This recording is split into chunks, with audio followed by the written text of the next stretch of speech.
The Chris Johnston Show. Let's go! Your number one destination for a behind-the-scenes look at the game of hockey. Is this thing on? Here's NHL insider Chris Johnston and host Julian McKenzie. CJ, on a scale of 1 to 10, how would you rate this year's trade deadline in terms of excitement, the deals that were made, the teams that got involved? You could leave a separate rating for how TSN handled their trade center coverage, particularly with the skit, which I will get to. But I want to know your thoughts on how the deadline went. I suspect my rating is going to be higher than the average fan or listener out there. So I'm actually going to give it a 7. Okay. Out of Explain 10. your process. Explain the number. And the reason for that is it was still kind of an interesting deadline period. There's a lot of maybe non-obvious names. You know, I thought it's set up to be a little different. We saw some trades with actual money and players moving around. Obviously this year, just by nature of where the standings are, we saw different teams buying and a few different teams selling than we were used to. So I will grant you the obvious. It was slow on Friday. For most of the day, I don't know, was it a handful of trades really until the last hour? And then we got, a bit of a sprint and got the Kadri deal and some, some bigger action on the day itself. But, there could have been more fireworks, but I still found the deadline period more interesting than normal. I'm even going to say it wasn't all just rental players for 6-round picks. And, the John Carlson trade, I just think there's a lot of interesting things happen. It didn't follow a familiar script. And so maybe I'm giving it the 7 rating because I'm used to, it was starting to feel the same every deadline. All it was missing for me really was just a few more kind of dramatic deals in that final few hours, maybe a little more action in the morning on Friday. But, all things being equal, I actually kind of enjoyed it. And, but I didn't have to sit on the other side of the TV and watch for 9 hours and only see a few trades for most of those hours. So for people who don't know what goes on a trade day, I can explain from my perspective as a reporter. All the reporters will typically go to the arena. That's typically what happens for the team they cover. They hang out in the media lounge. We're all sitting around waiting to figure out when we're going to hear from the general manager of said team we're covering. And we're all checking our phones. If we have any people who could tell us about what's going on, we do our work there. But a lot of us are just watching the television screen, whether it's Sportsnet or TSN, and figuring out, okay, who's getting traded, what deals have been going on that day. Can you provide a little bit more? This is more just less about, this is more inside baseball of a question. Can you provide more context and insight on what you're doing at the trade breaker's desk on a day like what Friday was like, when the trades are not fast and furious compared to what we may see in other years? I kind of think of it as a couple days rolled into one. Obviously all year long, you're checking in with people that or agents or teams. You're trying to gauge where things are going way back in November and December and January. But once you get down to the last couple of days, Thursday, Friday, we'll call it, with Friday being deadline day, it's really just a lot of circling back and asking, hey, has anything changed here? What are you hearing? It's kind of what you'd expect. You're sort of pestering people a little bit. You're chasing false leads. Sometimes you'll get a tip. Hey, I think this guy, something might be happening here. You got to check. Oh no, that turns out that's BS. So it's just a lot of texting and calling, frankly. And Thursday and Friday really bleed into each other when you're in my role. Darren Dreger, Pierre LeBrun, and I all went to TSN, the studio, on Thursday, late afternoon. We did hits through the night. We did hits that night. We had the Leafs Rangers game on our networks. We did hits at the intermission. We stayed till after the game, drove home. I think I got home, say, around 11 p.m. And then kind of got wind during that time that there was going to be deals coming down after midnight, because at midnight, the night before the deadline, teams are allowed to have more than 23 players on their roster for the first time all season long. And so in some cases where a team was making a trade to add players, they just waited till after midnight, because then they didn't have to send anybody down to stay at 23. So I stayed up basically alone in my living room for another call it 2 hours till 1 or so. And then I was up at 4:30 and went back to the studio. And obviously we're on air from 8 till 5. So it's a lot in that compressed window where you're just literally circling back with people. And then, as I mentioned, when you get leads, we're chasing those, and there's a lot of things that go nowhere. And that's the day. I mean, I actually enjoyed this year. I don't know why. Some years I'm stressed. I don't know. I guess who knows why it all is, but I didn't find this year as overwhelming or anything. But we just kept on it and talked to the people that we trust and tried to stay on top of what was happening, and then reported the news as it unfolded. I felt like this year's deadline, I would say closer to a 6.5, where I don't know. I feel like in previous years, it feels like a fire hose of content where you're getting deals hitting you hard and fast. This year, it wasn't as consistent of a stream of info. But what redeems it at the end is the big deal that comes down near the end, which we will get to in full, the Nazem Kadri trade from Calgary to Colorado. Like, getting the drama at the end. It feels like I don't know if it's like a thing that just gets set up, but like the big deal of the day ends up being saved for last. I don't know how to quantify it, but it feels like it's becoming more and more of a thing. I don't know if you read it differently, but like, I feel like that just keeps happening if not every year, every other year after 3:00. It's like, oh, okay, this is the big deal of the day we're going to talk about. I think it's as simple, honestly, as the deadline itself. Like, if you're selling that player, you just want to take the offers right down to the last possible moment to make sure you're getting the best offer. But you're right. It does happen that way. I even heard, actually, when Nazem Kadri called into the TSN and was on our show, like, I think it was around 4:30, like 90 minutes, call it after the deadline. He's like, I didn't even know I could get traded this late. Like, he was sort of like, he sort of commented that he didn't even realize, like, he was worried, I think, that he didn't get dealt because he did want a change of direction, and obviously very much welcome to move back to the Colorado Avalanche. I saw some grumbling about how long it takes. Let's remember, and we don't have to go into it, but the whole reason the Senators don't have their first round pick this year, it's a convoluted thing, but essentially a player got traded at a deadline to a place that was on his no trade list that wasn't previously disclosed in a previous deal that the Senators were involved in. The league doesn't want that stuff happening, right? Like, you don't want a trade to happen and be like, oh wait, that trade didn't happen.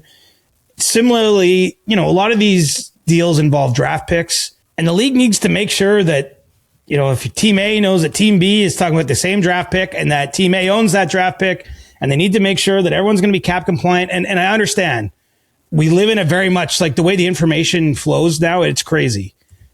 Everything moves fast, and we're in a kind of want to know it every second world. But if you're the NHL, you only get one chance to confirm these trades properly. Now, who knows? I guess I could dig into this. Maybe there's a staffing issue. I have no idea. Maybe they could staff more people to have more of the calls processed concurrently. I don't know if you've seen the videos. The league's actually put out a few on their official PR account. Daniel Aegis, who's a senior counsel for the NHL, is, they show him conducting. They obviously edit it, but they show him conducting the trade call. You get a feeling for the kinds of things he's doing. Last year, they showed a bunch of those, right? Yeah, they're out there again this year, too. I know you've been busy traveling, so you might not have seen them. But it's cool. He's got the players' contracts in front of him, like, clearly printed out. He's going through. He's, Nick Foligno is owed, two, whatever the numbers are. And because the Foligno trade to Minnesota was one of the ones I saw. It's my point is this. From the NHL end, you can't rush the official part, like, truly. And this has nothing to do with no trade clauses, which I'm sure we're going to get into too. But like, on top of everything else, so as a result of that, I think there's a flood of deals that get finished right at 2:56, 2:57, 2:58, 2:59 Eastern time. But then, for anyone who doesn't understand, when teams agree in principle to a trade, there's an email sent to Central Registry. That's the official. That's what has to get in ahead of 3:00 Eastern. And it's funny. I was even asking someone who does this for a team. I'm like, do you put, like, is there like honorifics in this email? Are you like, hello, Jim, hope this finds you well, He's super proper. You know what I mean? And he's like, no. We basically just say we're trading this guy for that guy, blah, blah, blah, blah. And but that's the official email that signals, okay, these teams have a deal in principle. Then obviously there's a call conducted with a representative from each team and someone from the Central Registry for the league, making sure all those details are in place, and then that's agreed to an official. But, if you have 10 deals that come in the last 10 minutes before 3 o'clock Eastern, that's 10 calls that get backed up. And I don't know how many people are answering those calls. I suspect it's more than one, but it's less than 10. So there is literally a queue. There's literally a line. And you're right. A big deal like the Kadri deal took over an hour from that deadline to be announced officially. And it took even a while, I think, to get out. I'm not sure who broke that one, but even from whichever one of us put it out there first, it took a little while. We were chasing it, I can tell you that. On our trade breakers desk, we had a sense that Kadri was moved, but we couldn't figure out exactly where. And then, of course, he does have a partial no trade clause in his contract. Given everything that went down with Colton Parayko in the last few days, I'm not saying we wouldn't ever be cautious, but we were being extra cautious to make sure it was somewhere he would want to go. Information was hard to come by. Anyway, that deal took a little bit to come out.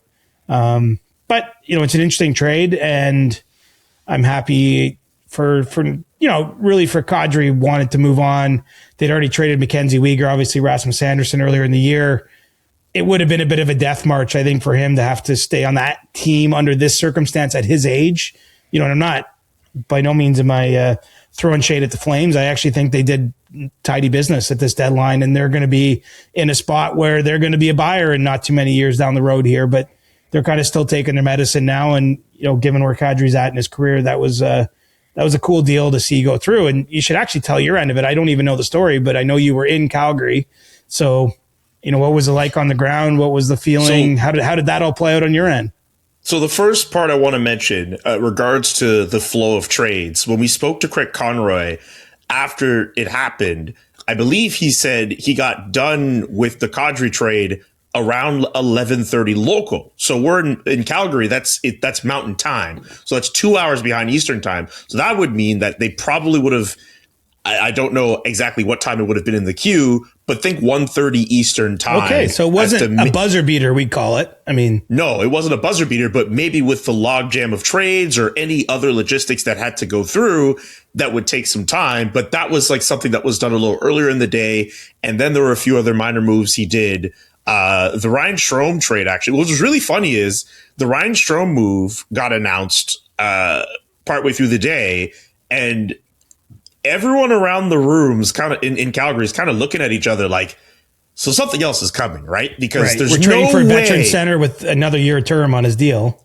Right. There's no way the Calgary Flames, after all this, would just add at the deadline. I think there were people getting nervous before the 3 p.m. Eastern deadline about what the Flames were doing, because Nazem Kadri, at that point, not traded yet. Blake Coleman, who's still on the team right now, not traded yet. There was a possibility about Zach Whitecloud, but it gets announced partway through the day that it was more likely that they were going to keep him. There was a world where, let's say this Kadri trade doesn't go through, Craig Conroy is answering a lot of questions about why they didn't sell that much at the deadline, and more confusion reigns over this rebuild that they're doing. But instead, the Kadri trade goes through, and now we're looking at it as this symbolic day where there's no trying to be competitive while adding draft picks on the fly. Like, this is where you're at right now. You are officially rebuilding. I don't know if you saw on Saturday, I don't know officially if that's what the reaction was, but there was a goal that was scored, and there was like a camera showing Craig Conroy and management almost kind of looking like they weren't too happy that they had that goal scored. Like, people were joking about it online. They're like, oh, they're just like everyone else in the fan base. They want this rebuild bad. Are we sure? Like, I got to say this because that's what I'm saying. We don't know. I saw the video, though. Do we know for sure that was a reaction after a Flames goal? Like, that was my first thought. We don't know. For sure. There's a lot of questions about that. But the point is... keep in mind, I actually watched the start of that game. I was home and just chilling with my little guy. And Seth Jarvis scored a goal against the Flames in the first minute of the game. And so I'm wondering, was that reaction possibly just for them going like, oh my God, it's the first minute? That's why I don't want to, I don't know. The internet twists things. You got to be skeptical. And I don't know for sure when that video was taken is all I'm getting at. We are a journalism podcast, and we very much thrive on information and we are anti-misinformation. So it is more than fair to be skeptical about when that reaction took place. But the ultimate point of it is I think fans have been waiting in Calgary for a really long time for this team to commit to a direction. And that Nazem Kadri trade, while, yes, it's a really good player that goes the other way, they get assets. It's something that shows that they've committed to that direction. Yes, they get a roster player. And McKenzie Weegar, to be honest, a few days before, right? Like it's 1,000%. They didn't need to trade either of them in theory this deadline because they're players that could have traded down the road. They were signed for many years. Yeah. It's weird. Vancouver finally got there in this year and Calgary at the same time. I feel like both fan bases have been kind of clamoring for the same direction, if you know what I mean. For sure. But like there are people in Vancouver who are looking at what Calgary's done and they're like, well, they're way ahead of the game. Because remember, even when the word rebiggle was used instead of rebuild, the Flames had draft picks. But now you're going to look at them for the next couple of years. They're going to be stacked in the next couple draft classes with the amount of draft capital they have. Anyway. Yes, but it's now a race. Yes. It's a race for the top players because it is great. Like, don't get me wrong. It's great to have the middle tier draft picks and it's great to have all those lottery tickets. But what changes things is getting a Celebrini, right? Or a Schaefer. And those guys happen to be taken number one overall. But generally speaking, the kind of players that change the team's direction are taken right at the top of the draft. There's some exceptions. But Calgary and Vancouver are now two of the top teams that are going to have the highest odds one way or another to win the draft lottery. And, I'm not a draft expert. I know that Gavin McKenna's stock has gone in multiple directions this year. It seems to be trending up. Ivor Stenberg, other players. Anyway, if you're a Canuck or a Flame front office member or owner, you want to get your hands on those guys. There's no two ways about it with another lost season at hand. And you probably don't want it to go the way that it went on Trade Center on Friday when you did your mock draft lottery. I didn't do anything. I know you didn't mean that as a you, but I'm objecting because I had nothing to do with that. You just put your hands. For context, for those who didn't watch, TSN conducted a mock draft lottery, which we do, to be fair, draft. Every year or most years on deadline day. Vancouver and Calgary had the best odds at landing the first overall pick, but the first overall pick, according to TSN, went to the Toronto Maple Leafs. In one mock draft. But to be fair, I got to say this. So TSN goes to huge pains to exactly weight the lottery the exact way the NHL weights it based on that moment. They have someone do the drawing that isn't, it's not like we don't have O-Dog in there, trying to feel for the cold envelope, the Leafs envelope, or, because he's an unabashed Leafs fan and alumni of the team. No, it's they do it properly. And it's funny because the Leafs won the draw. And then there was at least some debate oh my God, we can't air this. We can't do this because everyone knows where TSN's based. And it looks like you're chasing the content, right? And my argument was if you go to the trouble to do it right, it's not because I think there's any manifesting here. It's just why wouldn't you share what it is? If it had have been whatever, Columbus won or actually Chicago. Columbus is a bad example because they're pretty Chicago had a genuine chance at the number one overall pick according to your draft lottery. Right, or Nashville or whatever. We're not influencing the results. And the point is if we did it the next time with the exact same odds, the odds of it being repeated are even more unlikely, right? I'm not a math. I forget my finite math class a little bit, so I can't calculate the odds in real time. But the point is you just do it once. It's like anyone who goes to that website, the one where you can actually play the game. Tankathon, or, you can do it with your own favorite team. And every once in a while, your team might finish one or two. And then most of the time it won't be that way. And look, the Islanders, would they have the 10th or 9th highest odds of winning Schaefer, and they won them. So anything could happen. I guess the point is every once in a while, that's what goes down. Yeah. Sorry. You've spun me in a different direction here. I just want to make it clear. No, I had nothing to do with that. I love the fact that started off with you saying, hey, I had nothing to do with this. And then you provided a totally logical and fair argument as to why it should have happened. I'm in agreement with you. It's just, I know how the rest of the country was going to react. We were all going to act unreasonable about Toronto winning a fake draft lottery. It was fake. It has no impact on the real one. I would say this: if you were cheering against Toronto winning, you should want them to win that one when like it literally means nothing, because the odds of that repeating again are very little. Anyway, we'll see what happens. The draft lottery is kind of interesting, though. I'll say, Julian, over the last few years, the league has tinkered with kind of the weighting of everything. It used to be that the top 3 spots were available individually to be won. Now it's only the top 2. And if you finish dead last in the league, I'll give you this. I don't have the exact numbers in front of me. You have a better chance of picking 3rd overall than you do 1st or 2nd. That's the way they've done it. If you finish last. If you finish absolute last, you have a better chance of falling to 3 than you do winning 1 or 2 individually. And so the point is this: the lottery is a lottery. What that tells you is that if you finish a little back in the pack, 5th last, 6th last, 7th last, you have chance to move to number 1. Like they've intentionally done this because they don't want everybody to truly be competing to finish 32nd. Right? Now, I'm not going to sit here with a straight face and say everyone in that last 7 or 8 spots is intentionally going to ice the best, most competitive rosters right now. Like, obviously, I think a lot of those teams are incentivized, and I don't mean the players. I don't mean the guys that are getting paid to play the games or coach the games, what have you.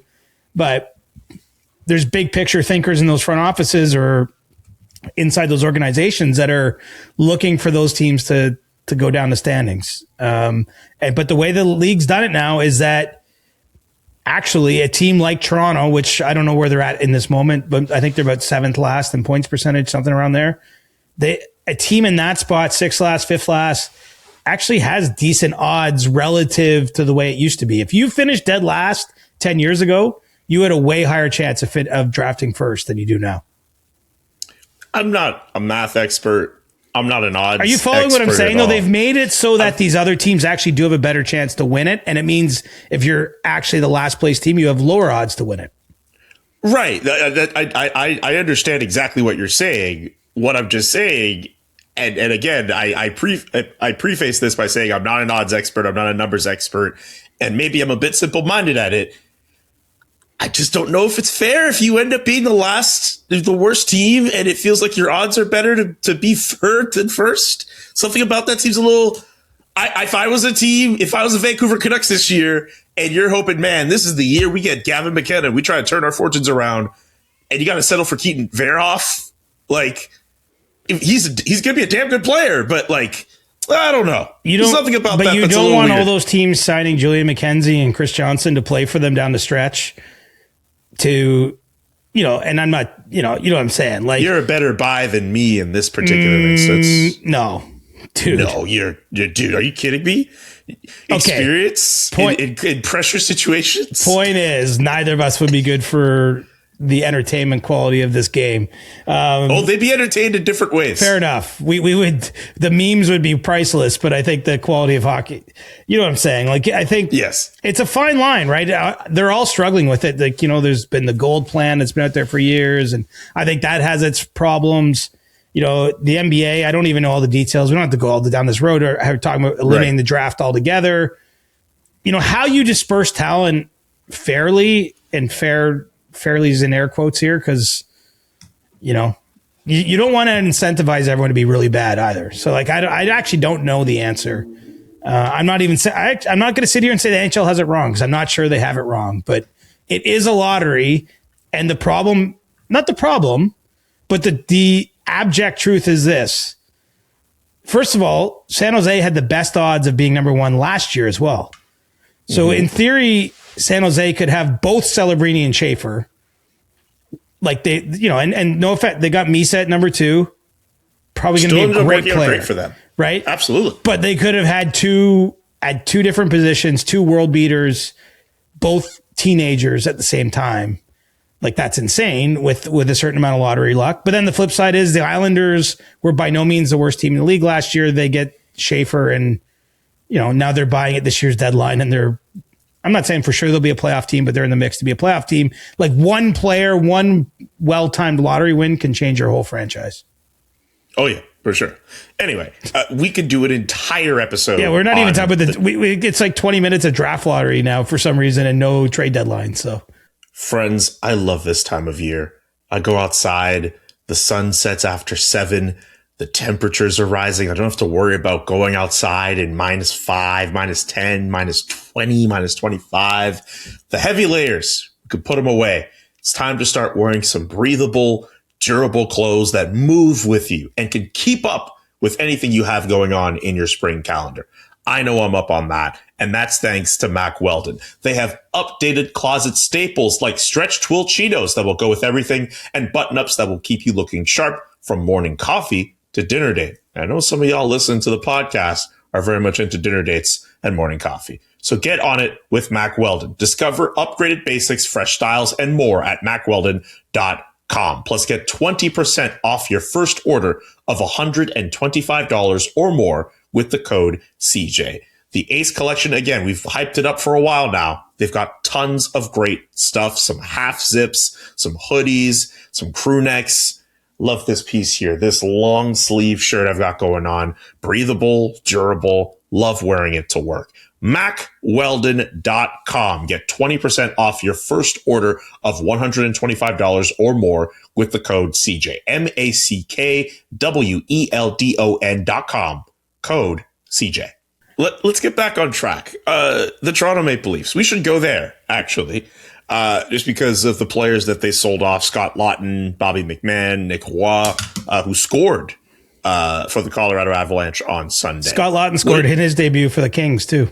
Yes, he did. As of now, as of this recording, Bobby McMahon has not played for his new team, Seattle, as of yet. But what did you think of Brad Treliving's deadline, but also how he handled the media veil after the fact, putting all of the failures of the season on himself? There's a lot there. There really is. You know. We have time. But I don't even mean that. It's just like the way.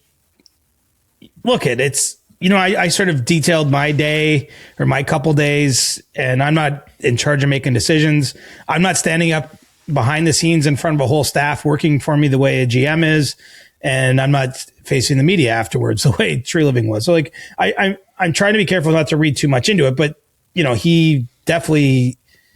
You could tell there was some disappointment from it. You know, I listened. He gave 3 interviews. He gave one to reporters, which I wasn't present for because I was at the studio. He gave one to TSN 1050 Overdrive, which I heard, and then he gave one to the Kipper and Bornshore that I heard. So I might mix up which quote or which comment was among those 3 things. But in one of the places, he did say, like, we wish we could have done more, which is self-evident, I guess. You know, we talk so much about them wanting to sell.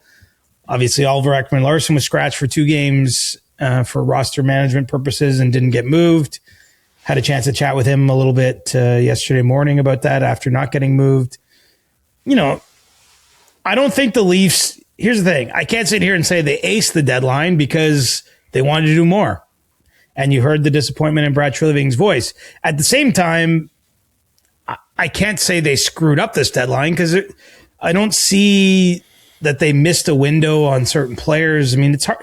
I guess you never know the moves that weren't made, but it didn't end up being a massive. Some of the players that were sold, this is the best way to put it, brought back huge returns, including Nicholas Waugh. I think like that was, I think, a better return, a 1st and a 5th round pick from Colorado a day before the deadline than people were expecting. You know, Bobby McMahon, though, ends up being a 3rd round. Oh no, 2nd and 4th. Pardon me. Yes. But he didn't end up being a 1st round pick or even 2 seconds the way Kiefer Sherwood had been in the earlier deal between Vancouver and San Jose.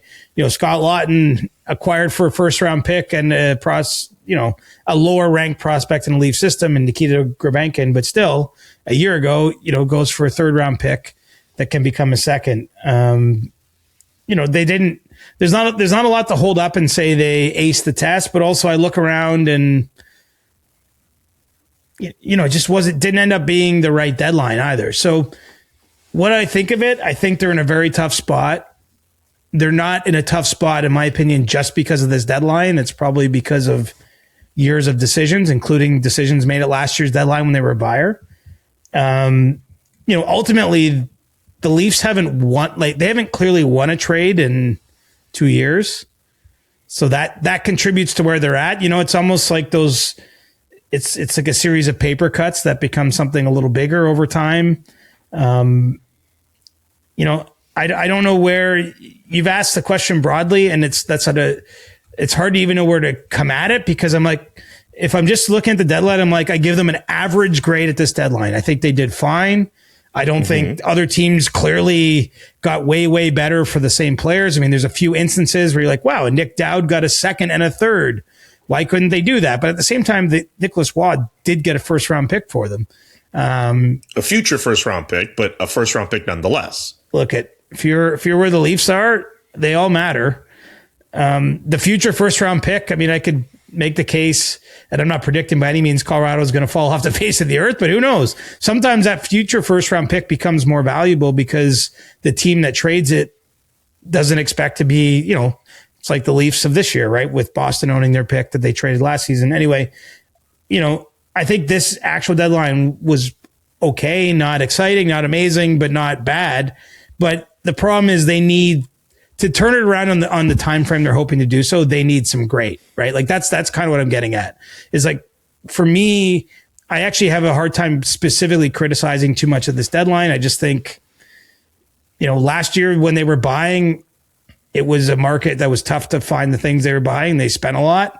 This year when they were selling, there's a lot of teams selling, right? Like Vancouver had a lot of players in the market that didn't move. St. Louis had some really notable players that didn't move. They traded Justin Falk and Braden Shen and got a lot for them. But there's a lot of guys that didn't move. And we can go down the list. Where are the Leafs at? Man, it's going to be a question we're going to chew on, I think, a lot the next few weeks and months, because the sky is falling, and I think rightfully so.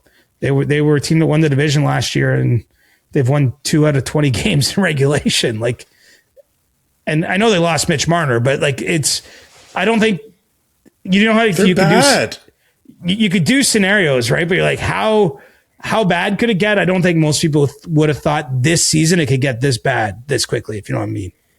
Absolutely. Like the Leafs fans are at a point where they need it to get worse so that they could have any hope of keeping their top 5 protected pick. Like, you cannot be in a situation where it gets bad, but not so bad where you're losing that first round pick. Like, I've seen it suggested already, and I'm of that same belief too. Like, of all people to help in their retool efforts, the Boston Bruins is the last team you want to help and give your first round pick to. Like, if you're Toronto, you have to do everything you can to ensure your team falls to the bottom so you can keep that first round pick, whatever you can do to do that. Like if I'm a Leafs fan, I do not mind the losing, but I also have to admit too, like, I would be disappointed considering some of the asking prices that were out there, considering the fact that guys went for multiple picks and first rounders could be obtained. I get it. The first round pick in 2027 in the Nick Waugh deal, like, that could prove to be useful in the future. But I don't know. I wonder how much more, and I think Brad Treliving and the Leafs know this too. How much more could they have gotten for those pieces that they did offload? We'll never know. You can't make other teams make offers, right? And I've heard this not just from the Leafs, like, so that's why I'm not being an apologist.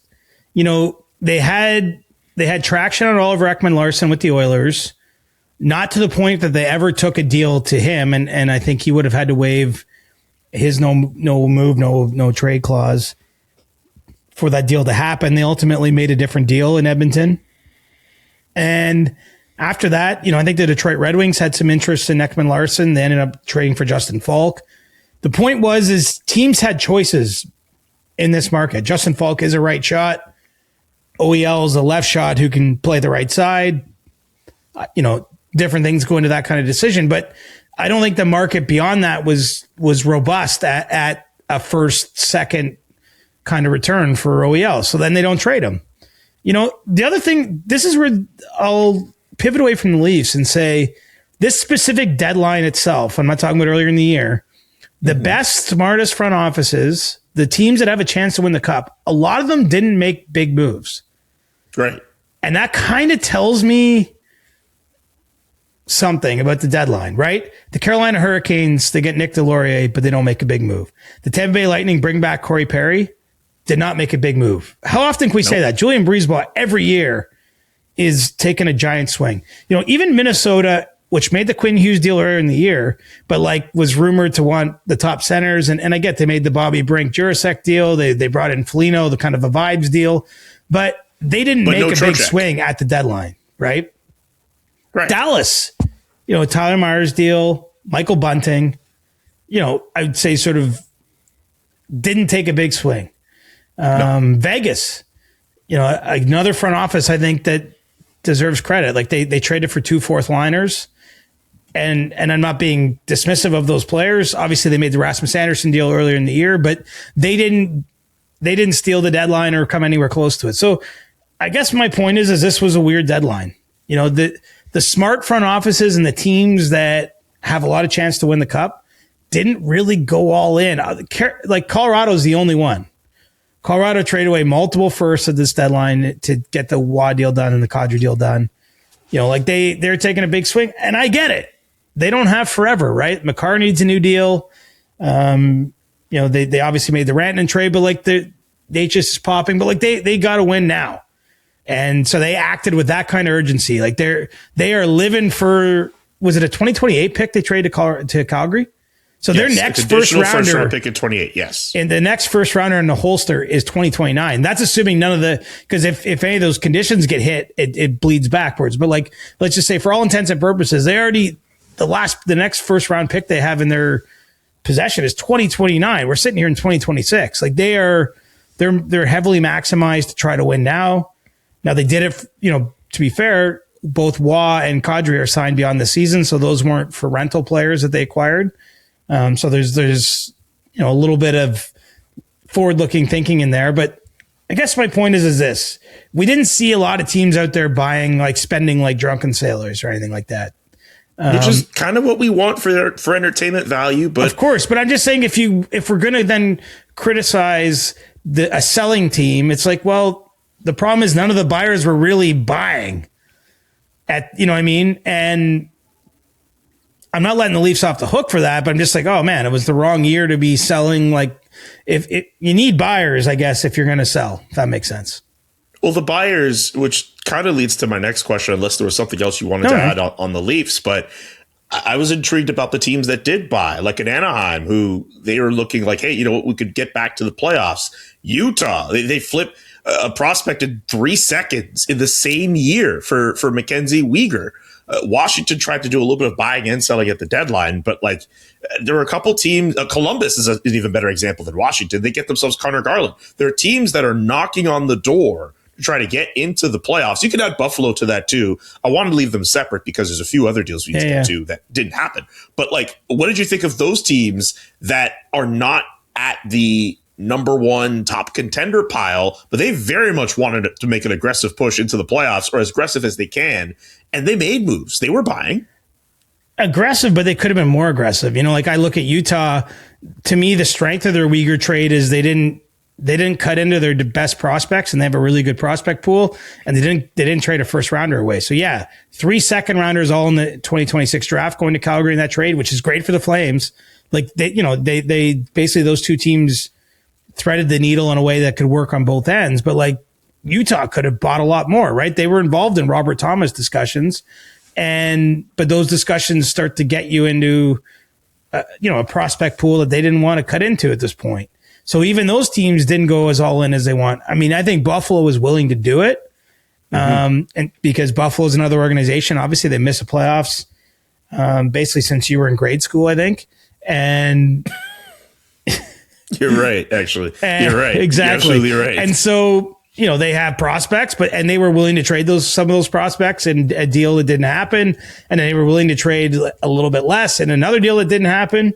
And ultimately, look, they get Logan Stanley and they get, Luke Shen and Tanner Pearson and Sam Carrick. And look, they add adults into the room, players with experience, good pros, all those things, but they do it those were more kind of, I called traditional deals, right? They gave up some draft capital, but it was nothing too wild. I think it's great for the league to have those teams buying. Don't get me wrong. And look, Buffalo and Tampa just Sunday night playing an absolute heavyweight game. Like that division, I'm not going to say it comes down to just the Sabres and Lightning, but now all of a sudden, like the rivalries that exist in the division are swapped, right?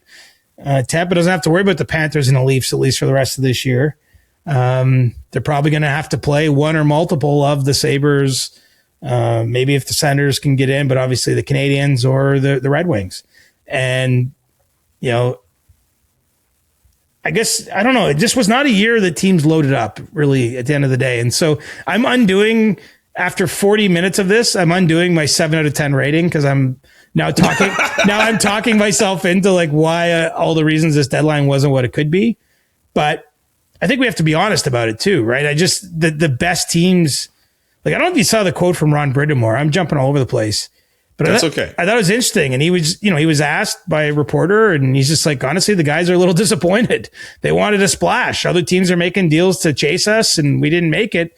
But then I saw Eric Tulski's press conference and he talked about all the things they've done, right? The acquiring of Rantanen and then the trading of Rantanen, the acquiring of Condre Miller in the offseason and, and basically said, look, we're not afraid to make different types of moves. We have to evaluate at each time what makes sense, and they passed. So at the end of the day, this was a deadline where no one went too crazy. Like even Anaheim, maybe that's just because it's John Carlson's a name.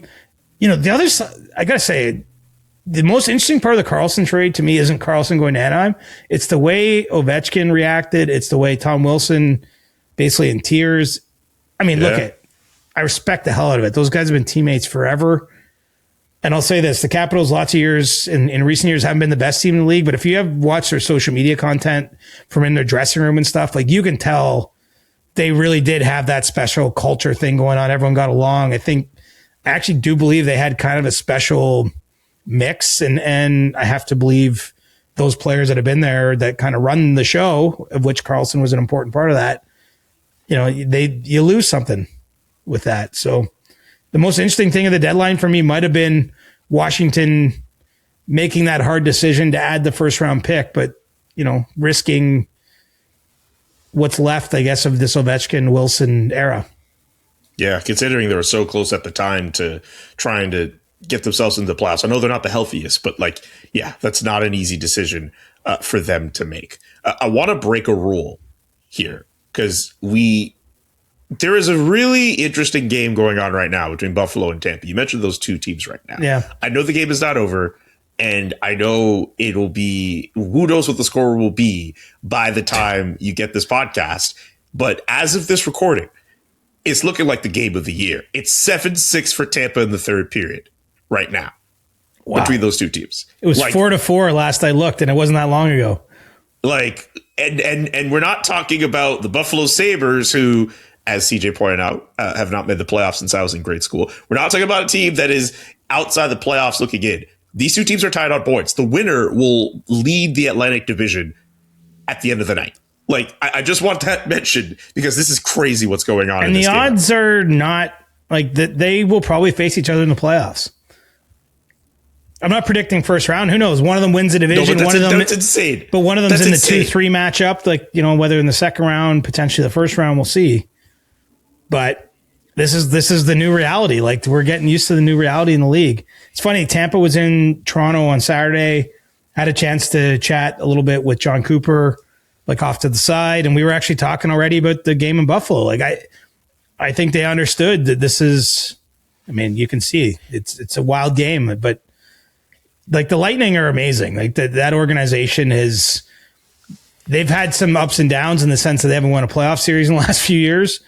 Kind of like Colorado, but they've still been in the playoffs every year. They're relevant, and they're right up there this year at the top of the division, even with having so many injuries.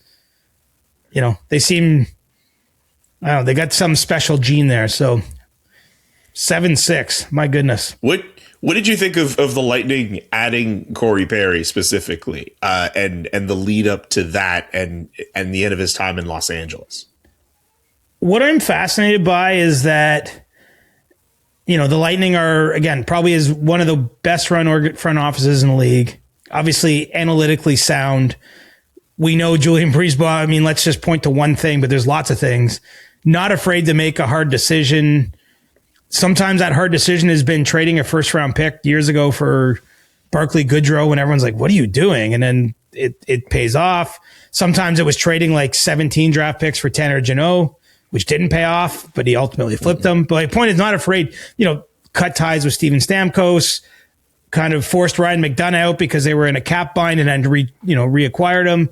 Like, the point is this, really shrewd front office. It's interesting in that context that the one move they make is to acquire 40-year-old Corey Perry, second oldest skater in the entire league, behind Brent Burns, who happens to be on the league-leading Colorado Avalanche. So sometimes the old guys can hack it, is all I'm saying. But it's amazing to me that this guy in Perry, like all the best teams in the league want him. That's what it tells me, seriously, that he's got something special. And I'm ruining the fact I'm going to write a story about this that I haven't written just yet, but it's coming out in the next day or two, pending time to write at home here. But okay. But I do think it's interesting that they brought him back, and obviously they really value him. From his time there previously, was part of their team that lost the Stanley Cup final, and he's lost a few more since then. The only reason Corey Perry's doing this is to win the Stanley Cup, and it's crazy that he's 40. He's made as much money as you can hope to make in hockey, but he still loves the game in the right way. So I think it's interesting. Like, I don't know. It's one of those ones. It's not a needle mover, probably analytically. I don't know if how many goals he's going to score for them in the playoffs, but they believe clearly that there's an element to what he brings, I think, that can't be measured by stats. And I think it's interesting that one of the top teams in the league that is very mindful of those stats also values that. It's kind of like, that's what I have to say about it. I think something special about Corey Perry, that all the best teams in the league want him every year. And at least Corey Perry has his one, which he scored against the Toronto Maple Leafs the other night. And he scored against Buffalo too. By the way, I'm not kidding. Game of the year, it's 7-7 between Tampa and Buffalo right now. I'm not kidding. We're like, as we're doing, we might have to pull up the stream at the same time as we record. Okay, I know we've hopped around here. Can you give a little bit of insight on what's next for guys like Robert Thomas, a Colton Parayko, even a Simon Nemec, whose name was floated around the deadline? Guys who were not moved ahead of the deadline. What could be next for those guys? I think that's maybe the reason I'm so bullish on the deadline period is a lot of this stuff will be picked up. The top names on the board, you had a Vinny Trocheck. Like, clearly the Rangers are going to try to move him in the offseason. I think Ryan O'Reilly, as much as he likes Nashville, probably revisiting those conversations in the offseason.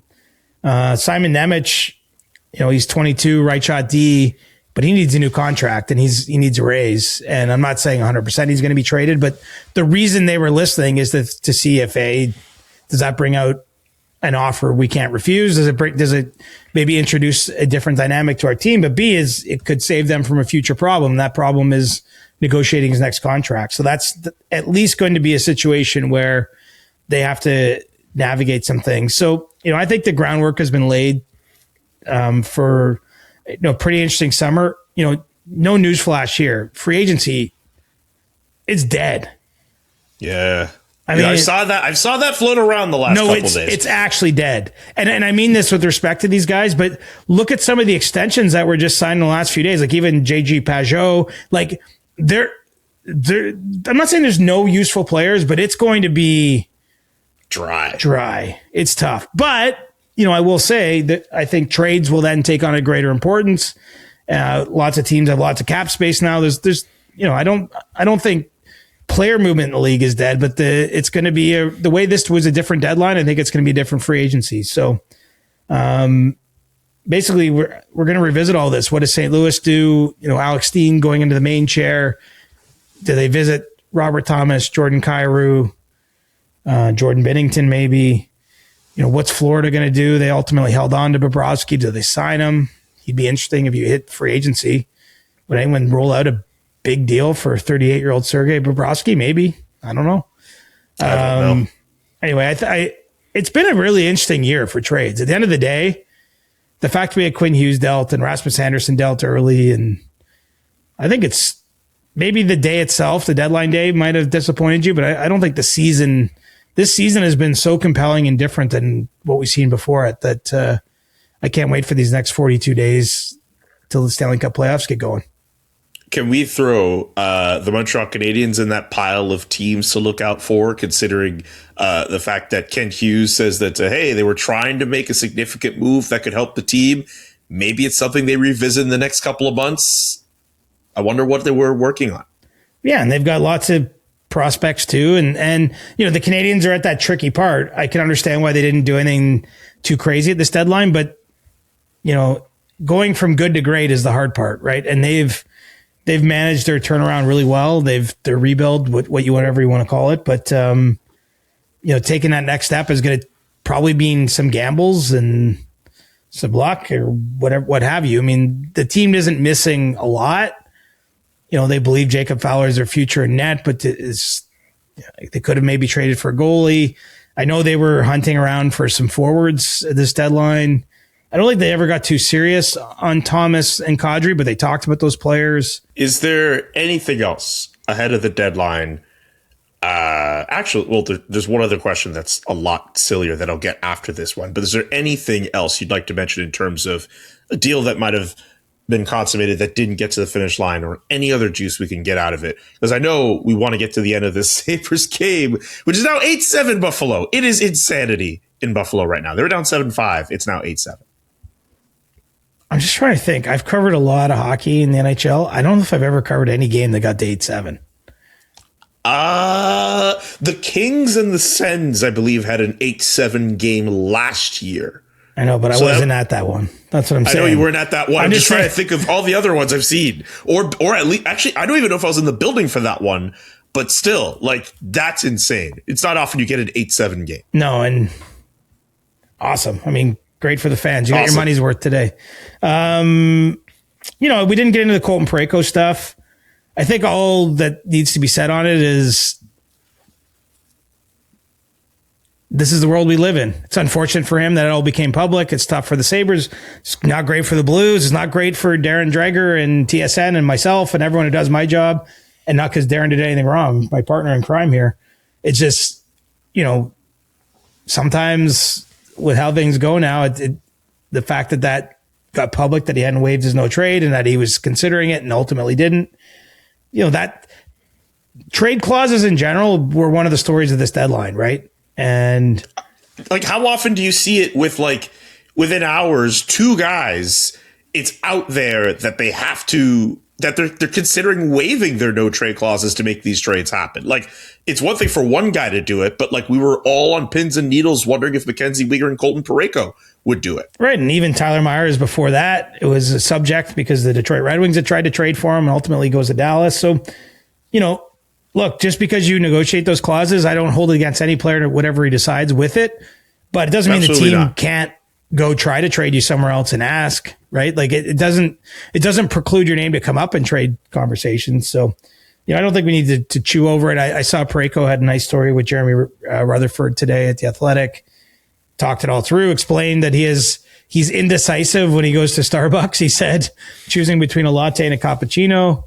It was a lot for him to process and think about, and he had that right to stay in St. Louis, but we'll see if that's another thing that comes up in the offseason again, if they look to move him. I mean, too soon to say, and it's going to be a different general manager. So I'm a little more sort of circumspect about it all. Like, I feel like, unfortunately, this is the world we live in.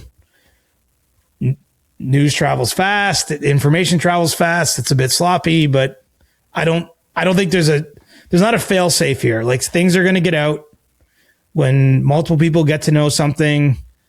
You know, I don't think we need like a media navel gazing aspect of this. I think everyone did their job in this case. The GMs tried to make a trade. The reporter found out about it. He was right. He reported it correctly. He said the trade was pending a player approval.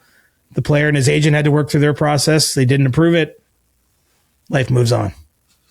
There's a lot of stuff like that came out this week last week, I should say, whether it's that story. There was word of a nixed Colorado Calgary trade with Nazem Kadri and salary retention being a holdup. And then lo and behold, salary does get retained in that trade. And then Craig Conroy's like, no, that was not the case. There was another move. There was a lot of stuff that kind of flies around. The original rumor season. of the Knicks Flames Avalanche deal was 15% retention. They actually made the trade with 20% retention. Yeah, so it was more. So they actually, anyway, actions speak louder than anything else, my friend. The actions were that the Flames were willing to retain on Nazem Kadri because they turned him into a $5.6 million player, which I think makes a whole lot of sense for everybody. What did you eat at TSN on Friday? I had a breakfast sandwich in the morning. I give it an 8 out of 10. Better than the deadline itself. And then I had like a chicken wrap at lunch, and it was an awesome chicken wrap, but it was big, and I was wearing a suit and I had to eat it on air. And I was like, this is just not what I want to be eating in this position right now. So if I had that chicken wrap at home in the comfort of my own home with an appetite, it might've been a 9 out of 10. But it was about a 3 out of 10 in real life because I was like, oh, I'm going to spill this on me. And it's just wasn't comfortable to eat in that. Eating the lunch is the hardest part of trade deadline day, which tells you I got a pretty good job if that's the hardest part of my day. But it really is because you're in the background of shots. You're starving. You can't go anywhere. You're literally tied in anyway. You've been caught on camera in previous years too, chopping off food. Man's got to eat. I got up at 4 a.m. that day, drove into the studio. I'm working the whole time. Like by noon or 12:30, of course I'm going to eat some lunch. I'm not going to apologize for wanting to eat. It's just, it's hard to eat with any grace in that circumstance. Also, one more thing, the sketch you did at the beginning of Trade Center, where you tried to get Bob McKenzie's Rolodex. And my favorite shot is everyone in this boardroom, and you are in the fetal position, or at least what was supposed to be the fetal position, on this table. I was like, what is this? You're just leaning on the table. Your hand just said oh my God.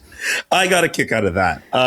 Congrats on the sketch. Well, James Duthie basically does that with a few other people, so I don't want to give him all the credit. But in that case, I wasn't tabbed to be the one on the table, but Pierre and Darren made it very clear they weren't going on the table. So they needed somebody on the table, and I